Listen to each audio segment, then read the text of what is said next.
Imagine the heart of a nation, its proud institutions under siege. This is not fiction, but a chilling reality that unfolded in Brazil. In a shocking display of bold defiance, thousands of radical supporters of former President Jair Bolsonaro stormed the nation's bastions of democracy. Brazil's Congress, presidential office building and Supreme Court, these symbols of the nation's sovereignty, were breached and vandalized, echoing the unsettling scenes of the January 6th insurrection at the U.S. Capitol. The invasion was not a spontaneous act of rebellion but a calculated display of political discontent. The supporters of Bolsonaro, known as Bolsonaristas, occupied the National Congress building, brandishing Brazilian flags as a symbol of their cause. Their demands rang out clear and loud, calling for military intervention to depose the current president, Luiz Inácio Lula da Silva, who succeeded Bolsonaro. But the storming wasn't limited to the occupation and the display of flags. The protesters also launched an assault on a mounted police officer. Journalists, the watchdogs of democracy, were not spared either. They too bore the brunt of the invaders' fury, adding another layer of concern to an already tense situation.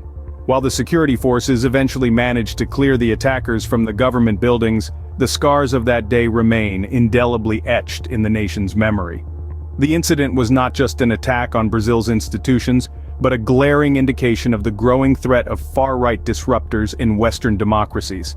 As the dust settled, the world looked on, shocked and concerned about the deep divisions and toxic politics that had been laid bare in Brazil. The storming of Brazil's bastions had revealed a nation at odds with itself, a nation grappling with its identity and future. It was a day that would go down in history, a day that shook Brazil to its very core. In the wake of the chaos, the voices of condemnation echoed around the globe. The world watched as Brazil, a vibrant democracy, was rocked to its core by the shocking events that unfolded. In the immediate aftermath, the incumbent president Luiz Inácio Lula da Silva took a firm stance, labeling the invaders as fascists, a term loaded with the weight of political history. He vowed to find and punish those responsible, sending a clear message that such actions would not be tolerated. But what about the man at the heart of the storm, Jair Bolsonaro? He was thousands of miles away in Orlando, yet his influence was palpable in the actions of his radical supporters. Despite the distance, Bolsonaro felt compelled to respond.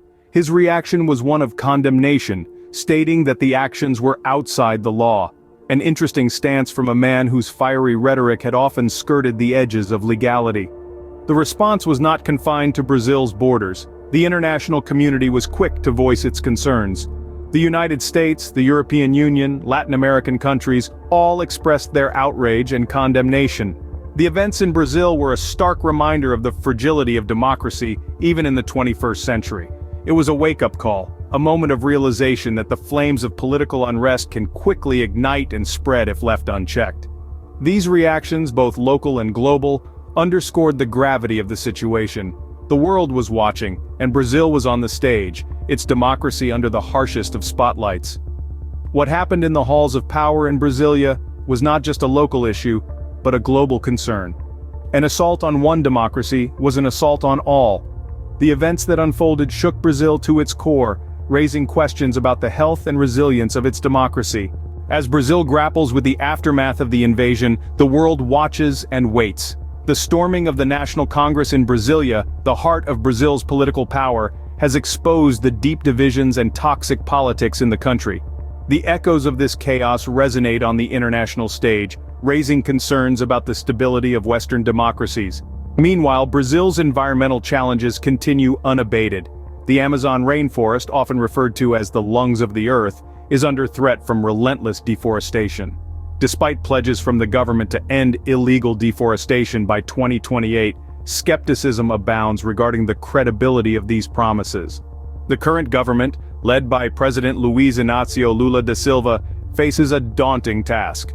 With the memory of the invasion still fresh, and opposition from both within and outside the country, the road to stability and progress is fraught with challenges. Furthermore, the impact of these domestic issues reaches far beyond Brazil's borders, affecting international relations and global climate change efforts. In the face of adversity, Brazil stands at a crossroads, its future hanging in the balance. One thing is certain, the world will be watching.